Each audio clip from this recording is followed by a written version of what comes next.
Hello student, आज हम पढ़ेंगे क्लास 8 साइंस का first chapter crop production and management. जैसा कि आपने पहले पढ़ा हुआ है, plants can make their food themselves. पौधे अपना खाना खुद बना सकते हैं, but animals including human can not make their own food. Animal और ह्यूमन भी उसमें शामिल है, अपना खाना खुद से नहीं बना सकते। So where do animals get their food from? Animals अपना खाना कहाँ से लेते हैं, कहाँ से उनको खाना मिलता है? इससे पहले क्वेश्चन ये आता है, first of all, why do we have to eat food? हमें खाने की ज़रूरत क्यों पड़ती है? You already know that energy from the food is utilized by organisms for carrying out their various body functions such as digestion, respiration and excretion. जैसा कि आप जानते हो, पहले एनर्जी जो है वो हमें फूड से मिलती है और उसको यूटिलाइज किया जाता है ऑर्गेनिज्म के द्वारा वेरियस तरह के काम करने के लिए, जैसे कि डाइजेशन है, रेस्पिरेशन है, एक्सक्रेशन है, इटीसी। इन सब कामों को करने के लिए एनर्जी चाहिए जो कि हम फूड से लेते हैं। We get our food from plants और एनिमल्स और बोथ। हम अपना फूड जो है प्लांट्स से भी लेते हैं और एनिमल्स से भी लेते हैं। अब है, in order to provide food for a large population, regular production, proper management and distribution is necessary. अब इतने बड़े लार्ज पॉपुलेशन जो हमारे कंट्री की है, तो इसके लिए क्रॉप का रेगुलर प्रोडक्शन होना चाहिए और उसका प्रॉपर मैनेजमेंट होना चाहिए और प्रॉपर डिस्ट्रीब्यूशन होना चाहिए। तो इसके लिए एग्रीकल्चरल प्रैक्टिसेस किस तरह की होनी चाहिए, किस तरह से खेती होनी चाहिए, इसके बारे में ही सारा चैप्टर है ये। When plants of the same kind are cultivated at one place on a large scale, it is called a crop. Crop किसको कहते हैं? जब एक ही तरह के पौधे बहुत बड़े ज़मीन के टुकड़े पर लगाया जाता है एक साथ बड़े पैमाने पर, तो उसको क्रॉप कहते हैं। अब है, India is a vast country. The climatic conditions like temperature, humidity and rainfall vary from one region to another. जैसे कि आप जानते हैं, हमारा देश बहुत बड़ा है और देश के अलग अलग हिस्सों में क्लाइमेटिक कंडीशन अलग अलग है, टेम्परेचर अलग है, ह्यूमिडिटी अलग है और बारिश भी अलग अलग तरीके से होती है। इसलिए क्रॉप्स को दो भागों में बांटा गया है। पहला है खरीफ क्रॉप और दूसरा है रबी क्रॉप। अब खरीफ क्रॉप या खरीफ फसल किसको कहते हैं? The crops which are sown in the rainy season are called kharif crop. जिसको हम बारिश के मौसम में लगाते हैं, ऐसी फसलें खरीफ क्रॉप्स कहलाती हैं, जो कि जून से सितंबर तक का टाइम होता है। पैडी यानी धान, मेज यानी मक्का, सोयाबीन, ग्राउंड नट्स, मूंगफली, कॉटन, ये सारे खरीफ फसल हैं। अब है रबी फसल या rabi crops. The crops grown in the winter season October to March are called rabi crop. जो कि अक्टूबर से मार्च तक में विंटर के मौसम में, सर्दियों के मौसम में लगाए जाते हैं, उनको रबी क्रॉप कहते हैं। इसका एग्जाम्पल है व्हीट, ग्राम, पीस, मस्टर्ड और लाइन सीड। इसके एग्जाम्पल हैं गेहूँ है, चना है, मस्टर्ड है, मटर है इत्यादि। तो इसके अलावा पल्सेज और वेजिटेबल्स भी हैं जो समर में लगाए जाते हैं। अब है basic practices of crop production. जो क्रॉप प्रोडक्शन का बेसिक प्रोसेस क्या है, कैसे कैसे करते हैं, तो सबसे इसको कैटेगराइज किया गया है 7 तरीकों में। पहला है प्रिपरेशन ऑफ सॉइल, दूसरा है सोइंग, तीसरा है adding manure and fertilizers, irrigation, protecting from weed, harvesting, storage. इन सब तरह तरह के तरीक़ों से हम पूरा फसल तैयार करते हैं और इनमें ये सारे मेजर फैक्टर होते हैं। अब हम एक एक करके पढ़ेंगे। पहला है प्रिपरेशन ऑफ सॉइल। मिट्टी कैसे तैयार की जाती है? फसल लगाने से पहले मिट्टी को अच्छी तरह से तैयार करते हैं फसल लगाने के योग्य बनाते हैं। The preparation of soil is the first step before growing a crop. One of the most important task in agriculture is to turn the soil and loosen it. अब इसमें क्या करना होता है कि सॉइल को उलट पुलट करते हैं और उसको लूज करते हैं, ढीला करते हैं। This allows the roots to penetrate deep into the soil. इसकी वजह से जब हम पौधे लगाते हैं तो उसकी जड़ें काफ़ी मिट्टी में अंदर तक पेनिट्रेट करती है, मतलब घुस के अंदर तक जाती हैं। The loose soil allow the root to breathe easily even when they go deep into the soil. और ये अंदर ज़मीन के अंदर जाकर रूट्स अच्छी तरह से सांस ले पाती है मिट्टी के अंदर जाने के बावजूद। अब है जैसे ही सॉइल लूज होती है तो उससे क्या होता है कि ऐसे ढीली मिट्टी में अर्थवर्म, माइक्रोब्स ये सारे आ जाते हैं जो फसल के लिए अच्छे होते हैं। आपको पता है कि अर्थवर्म को हम फ्रेंड ऑफ फार्मर बोलते हैं, तो इस तरह से अर्थवर्म के लिए पोली मिट्टी या ढीली मिट्टी अच्छी होती है। इसके अलावा इस तरह के मिट्टी में ह्यूमस भी काफ़ी मात्रा में पाया जाता है जो क्रॉप के लिए सही होता है। इसके अलावा हम ये देखेंगे कि the process of loosening and turning of the soil is called tilling और प्लोइंग। जो मिट्टी को ढीला करना या फिर उलट पुलट करने का जो प्रोसेस है उसको टिलिंग या प्लोइंग कहते हैं। हिंदी में इसको जुताई बोलते हैं। और इसके लिए किस किस का उपयोग किया जाता है, औजार कौन कौन से होते हैं, तो प्लोइंग के लिए हम प्लो का उपयोग करते हैं या फिर हो यानी कुदाल, प्लो यानी हल। हल तो आप जानते होंगे, तो हल का बहुत प्राचीन काल से हल का उपयोग किया जाता था या फिर हो यानी कुदाल का उपयोग किया जाता था। ये है हल और ये है कुदाल। इसके अलावा nowadays ploughing is done by tractor driven cultivator. आजकल प्लोइंग का काम जो है कल्टीवेटर से किया जाता है, जिसको ट्रैक्टर में लगा दिया जाता है और उससे बहुत सारा टाइम भी बचता है और बहुत सारा पैसा भी बचता है। अब है अगला प्रोसेस है सोइंग। सोइंग यानी बीज बोना। Sowing is an important part of crop production. Before sowing good quality clean and healthy seeds of a good variety are selected. बीज को बोने से पहले उनकी अच्छी क्वालिटी की जांच की जाती है और अच्छी क्वालिटी के बीज ही लगाए जाते हैं, क्योंकि जब इतनी सारी मेहनत होगी और बीज अच्छे नहीं होंगे तो फसल अच्छी नहीं होगी। अब है सिलेक्शन ऑफ सीड कि अच्छे बीजों का सिलेक्शन कैसे किया जाता है। इसमें एक्टिविटी है। ये एक्टिविटी आप अपने घर में भी देखते होंगे। इस तरह की एक्टिविटी में क्या होता है कि जो बीज हैं उनको एक बाल्टी में डालकर पानी में डाल देते हैं, और जो बीज डैमेज्ड हैं या फिर जो खोखले हो चुके हैं या तो उनको इंसेक्ट ने खा लिया है तो वे हल्के हो जाते हैं और वो दे फ्लोट ऑन वाटर, वो पानी पर तैरने लगते हैं। तो ऐसे बीज अच्छे नहीं होते हैं। और जो बीज अच्छे किस्म के होते हैं वो भारी होते हैं, तो वो नीचे बाल्टी में भारी होने के कारण नीचे जमा हो जाते हैं। तो ये माना जाता है कि वो अच्छे बीज हैं और उनका उपयोग बीज बोने के लिए किया जाता है। अब टूल्स क्या क्या हैं, ट्रेडिशनल टूल्स क्या क्या हैं बीज बोने के लिए, तो फनल लाइक शेप होता है, उससे हम देखिए ये फनल लाइक स्ट्रक्चर है, इससे किसान बीज बोते हैं। दूसरा है आजकल सीड ड्रिल। आजकल सीड ड्रिल का इस्तेमाल किया जाता है, इसमें भी ट्रैक्टर का इस्तेमाल होता है। उसमें क्या होता है, सीड को यूनिफॉर्मली इक्वल डिस्टेंस पर और इक्वल डेप्थ पर बोया जाता है और उसको फिर सीड को सॉइल से ढक भी दिया जाता है। क्यों ढका जाता है? This protects seed from being eaten by birds. अगर ये ढका नहीं जाएगा तो ये सारे बर्ड्स इसको खा जाएंगे।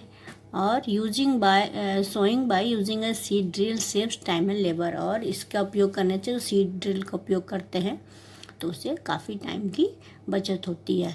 दूसरी बात यह है कि जो सोइंग करने से किस टाइम ध्यान रखना चाहिए कि बीज जो हैं वो सही दूरी पर डालने चाहिए और सही गहराई पर। अगर पास पास डाले जाएंगे तो पौधे बिल्कुल पास पास हो जाएंगे, जिससे उनका सही ग्रोथ नहीं हो पाएगा। और ज़्यादा गहराई में डाले जाएंगे तो भी वो उगेंगे नहीं, और ज़्यादा ऊपर होंगे तो उनको बर्ड्स खा जाएंगे, ऐसा खतरा होता है। अब sufficient sunlight, nutrient and water from the soil, ये बीज लेते हैं और उसके बाद आगे देखते हैं क्या करते हैं, एडिंग मैन्योर एंड फर्टिलाइज़र। अब जब बीज बो दिया हमने और छोटे छोटे पौधे आने लगे तो बारी आती है मैन्योर यानी खाद और फर्टिलाइज़र यानी उर्वरक, इनको डालने की बारी आती है। The substance which are added to the soil in the form of nutrients for the healthy growth of plants are called manure and fertiliser. ऐसी जो भी चीज़ें होती हैं जो पौधों को न्यूट्रिएंट देती हैं बढ़ने के लिए, ग्रोथ के लिए, हेल्दी रहने के लिए, वो सारे मैन्योर और फर्टिलाइज़र कहलाते हैं। अब soil supplies mineral nutrient to the crop plants. Soil जो है उससे मिनरल और न्यूट्रिएंट प्लांट्स को मिलते हैं, आपको पता है। These nutrients are essential for the growth of plant. इस न्यूट्रिएंट की प्लांट को आवश्यकता होती है, लेकिन कई बार क्या होता है कि continuous cultivation of crops make the soil poor in nutrient. लगातार जब खेती की जाती है तो वो मिट्टी थोड़ी सी न्यूट्रिएंट के मामले में कमी पड़ जाती है। Therefore, farmers have to add manure to the field to replenish the soil with nutrient। इसलिए किसानों को खाद देना पड़ता है ताकि मिट्टी में जो भी न्यूट्रिएंट की कमी हुई है वो पूरी हो जाए। This process is called manuring. इसको कहते हैं मैन्योरिंग, खाद देना। इम्प्रॉपर और insufficient manuring result in weak plants. अगर सही तरह से खाद नहीं डाला जाएगा तो प्लांट्स जो हैं वो काफ़ी वीक हो जाएंगे। अब इसमें इम्पॉर्टेंट चीज़ ये है कि मैन्योर और फर्टिलाइज़र में अंतर क्या है। अब पहले मैन्योर के बारे में समझिए। Manure is an organic substance obtain from the decomposition of plant and animal waste. किसान जो है वो प्लांट और एनिमल वेस्ट को एक पिट बनाता है, गड्ढा बनाता है और उसके अंदर ये सारी चीज़ों को डालता है। जैसे गाय वगैरह पाल रखी हैं तो उनकी जो गोबर वगैरह होता है वो भी डाल देते हैं, और पेड़ पौधों की पत्तियाँ और जो भी वेस्ट मटेरियल होता है सब डाल देते हैं, और धीरे धीरे करके ये सड़ गल के खाद बन जाती है, क्योंकि इसमें थोड़े से माइक्रोब्स आ जाते हैं जो कि उसको डिकम्पोज कर देते हैं, और इस तरह से ऑर्गेनिक मैन्योर तैयार हो जाता है। आपने पिछली क्लास में वर्मी कंपोस्टिंग के बारे में पढ़ा होगा, केचुए से जो खाद बनाते हैं। अब ये फर्टिलाइज़र क्या है? Fertilisers are chemical which are rich in a particular nutrient. Fertiliser जो हैं वो केमिकल्स, आपने पीछे जैसे ये पढ़ा, मैन्योर जो है वो किसान खुद बनाता है, लेकिन फर्टिलाइज़र जो है वो केमिकल होते हैं जो कि फैक्ट्रीज़ में बनते हैं। Fertiliser are products produced in factories. Some examples of fertiliser are urea, ammonium sulphate, super phosphate, potash, NPK. NPK में नाइट्रोजन, फास्फोरस और पोटेशियम। ये सारे कुछ एग्जाम्पल हैं फर्टिलाइज़र के। The use of fertilisers has help farmer to get better yield of crops. Fertiliser का उपयोग करने से बढ़िया फसल होती है, क्योंकि उनको सारे न्यूट्रिएंट्स मिल जाते हैं, अच्छी मात्रा में मिल जाते हैं, तो फसल अच्छी होती है। खासकर वीट, पैडी और मेज़ में इनका इस्तेमाल किया जाता है, लेकिन इसमें कुछ सावधानी ये है। But excessive use of fertiliser has made the soil less fertile. ज़्यादा यूज़ करने से मिट्टी जो है उसकी फर्टिलिटी जो है वो कम हो जाती है। Fertiliser have also become a source of water pollution. और ज़्यादा फर्टिलाइज़र इस्तेमाल करने से बारिश के टाइम क्या होता है, मिट्टी में ये पॉल्यूशन हो जाता है, और पानी जो होता है वो भी पॉल्यूटेड हो जाता है। इसलिए कम से कम फर्टिलाइज़र का इस्तेमाल करना चाहिए और ज़्यादा से ज़्यादा ऑर्गेनिक मैन्योर का इस्तेमाल करना चाहिए। अब है crop rotation. Another method of replenish the soil with nutrients is through crop rotation. अगर पानी में अगर मिट्टी में न्यूट्रिएंट्स की कमी हो गई है तो इसके लिए क्रॉप रोटेशन भी किया जाता है। This can be done by growing different crop already alternately. तो इसका इस्तेमाल विधि का इस्तेमाल ऐसे करते हैं कि क्रॉप को रोटेट करते हैं, यानी कि पहले एक फसल लगाई, फिर कुछ समय बाद दूसरी फसल लगाई। This helps in the replenishment of the soil, जो सॉइल को फर्टिलिटी को पूरा करने में, जो भी कमी हो जाती है उसके अंदर, उसको पूरा करने में मदद करता है। In the previous classes you have learned about rhizobium bacteria. अब आपने पिछली क्लास में पढ़ा होगा कि राइजोबियम जो है वो जो भी लेगुमिनस प्लांट होते हैं, दाल वाले प्लांट होते हैं, उनके जड़ों में नोड्यूल में पाए जाते हैं, जो कि एटमॉस्फेरिक नाइट्रोजन को फिक्स करते हैं। यानी आपको पता है कि नाइट्रोजन डायरेक्ट पौधा नहीं ले पाता है, तो ये जो राइजोबियम है ये उसको यूजेबल फॉर्म में बदल देता है, फिर वो पौधे इसको ले लेते हैं। अब इसमें ये बड़ा इम्पोर्टेंट है, क्वेश्चन ये आ भी सकता है, differences between fertiliser and manure. Fertiliser और मैन्योर में क्या अंतर है? Fertiliser is a man made और इनऑर्गेनिक साल्ट। फर्टिलाइजर जो हुआ मैन मेड है। Manure is a natural substance obtained by the decomposition of cattle dung and plant residue. तो मैन्योर जो है वो कैटल के डंग से, यानी कि खाद से, और पेड़ पौधों के जो वेस्ट मटेरियल होते हैं, बचे हुए मटेरियल होते हैं, उनसे बनाने का नेचुरल तरीका है। Fertiliser is prepared in factories. Fertiliser को फैक्ट्रीज में बनाया जाता है। Manure can be prepared in the field. इनको फील्ड में बनाया जाता है, गड्ढा खोद कर बनाया था, आपने पीछे देखा। Fertiliser does not provide any humus to the soil. ये कोई भी सॉइल में ह्यूमस नहीं देता है। ह्यूमस जो है वो मिट्टी को उपजाऊ बनाता है। Manure provides a lot of humus to the soil. और मैन्योर जो है वो बहुत सारा ह्यूमस देता है सॉइल को, जिससे मिट्टी उपजाऊ बनती है। Fertilisers are very rich in plant nutrients like nitrogen, phosphorus and potassium. Fertiliser में नाइट्रोजन, पोटेशियम और फास्फोरस प्रचुर मात्रा में खूब सारे होते हैं। Manure is relatively less rich in plant nutrient. और जो मैन्योर होता है वो प्लांट न्यूट्रिएंट लेने के मामले में थोड़ा सा उसमें न्यूट्रिशन की मात्रा कम होती है। अब एडवांटेजेस ऑफ मैन्योर। मैन्योर अगर डालते हैं, खुद के बनाए हुए खाद डालते हैं, तो उससे क्या एडवांटेज होते हैं ये सब हमने इसमें डिस्कस कर लिया। थोड़ा सा इसमें अलग से कुछ पॉइंट्स दिए हुए हैं। It enhances the water holding capacity of the soil. ये मिट्टी को पानी रोकने की क्षमता को बढ़ाता है। It makes the soil porous due to which exchange of gases becomes easy। तो ये मिट्टी को पोरस बनाता है ना, छिद्रयुक्त बनाता है, छेद होता है, जिससे कि एक्सचेंज ऑफ गैसों का आना जाना लगा रहता है, सही रहता है। It increases the number of friendly microbes. और अच्छे वाले माइक्रोब्स भी यहाँ पर इंक्रीज कर देता है ये मिट्टी के अंदर। It improves the texture of the soil. ये सॉइल के टेक्सचर को अच्छा कर देता है। अब अगला प्रोसेस है इरिगेशन, यानी सिंचाई।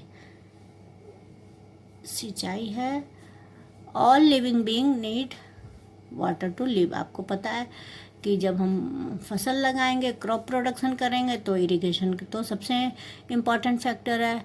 Water is important for proper growth and development. Water जो है वो प्लांट्स के प्रॉपर ग्रोथ और डेवलपमेंट के लिए ज़रूरी है।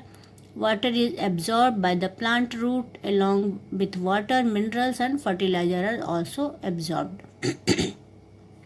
वाटर जो है वो प्लांट जो है अपने रूट से लेता है, और वाटर के साथ साथ मिनरल्स और फर्टिलाइजर जो भी है वो सारा वो एब्जॉर्ब करता है। Plants contain nearly 90% of water. Water is essential because germination of seed does not take place under dry condition. जब तक पानी नहीं होगा तब तक जर्मिनेशन नहीं होगा, तो ये तो ज़रूरी है। अब है इरिगेशन के लिए कि इरिगेशन का तरीका क्या है, सोर्सेज क्या है। सोर्सेज ऑफ इरिगेशन है well, tubewell, pond, lake, river, dams and canals. कुआं, tubewell, pond, lake, river, dam, नहरें, इन सबसे सिंचाई का काम होता है। अब जो है सिंचाई का ट्रेडिशनल मेथड ऑफ इरिगेशन क्या है। ट्रेडिशनल मेथड ऑफ इरिगेशन है मोट यानी पुली सिस्टम, जैसे कि आप चित्र में देख रहे हैं, और चेन पंप के द्वारा भी सिंचाई होती है। अब है यहाँ चित्र में देखिए किस तरह से कुएं से पानी लेकर के सिंचाई की जा रही है। ये पुरानी विधि है। ये चेन पंप देखिए, यहाँ ये ढेकली है और ये रहट है। तो ये सब विधियाँ तो काफ़ी टाइम पुरानी हैं, चल रही हैं। अब है थोड़ा सा नई विधियाँ। Modern method of irrigation help us to use water economically. अब है चूँकि पानी की कमी होती जा रही है दिनों दिन, इसलिए हमें पानी को बर्बाद नहीं होने देना है। तो इस तरीके से हमें इरिगेशन करना है जिससे पानी बर्बाद ना और पौधे को बराबर मात्रा में मिलती रहे। पहला है, इसमें दो विधियां हैं। पहला है स्प्रिंकलर सिस्टम। इसमें क्या होता है, इसमें एक पाइप होती है जिसमें नोजल लगा होता है, देखिए यहाँ पे, और नोजल से क्या होता है, वो नोजल घूमता रहता है और उससे सही तरीके से पानी जो है वो चारों तरफ घूम घूम कर पौधों में मिलता रहता है पौधों को। ऐसा लगता है मानो बारिश हो रही है। It gets sprinkled on the crop as if it is raining. ऐसा लगता है कि बारिश हो रही है। Sprinkler is very useful for lawn, coffee plantation and several other crops. तो ये कॉफ़ी प्लांटेशन के लिए या लॉन के लिए या अदर दूसरे क्रॉप के लिए ये काफ़ी फ़ायदेमंद होते हैं। दूसरा सिस्टम है ड्रिप सिस्टम। ये दोनों सिस्टम ही है जिसमें पानी की अच्छी खासी बचत होती है और पौधों को भी अच्छे से पानी मिल जाता है। ड्रिप सिस्टम में क्या होता है, the water falls drop by drop directly near the root. इसमें और भी ज़्यादा अच्छे से पानी की बचत होती है कि प्लांट की जड़ों पर ड्रॉप करके पानी पहुंचता रहता है, इसीलिए इसको ड्रिप सिस्टम कहा जाता है। और गार्डन में, ट्रीज़ में, प्लांट्स में यूज़ करने के लिए बेस्ट टेक्निक है इरिगेशन का। Water is not wasted at all. पानी जो है बिल्कुल वेस्ट नहीं होता है। It is a boon in region. हाँ, ऐसी जगहों पे जहाँ की पानी कम अवेलेबल है उसके लिए बिल्कुल ये वरदान है। अब इसके आगे का भाग हम अगले वीडियो में देखेंगे। Thank you.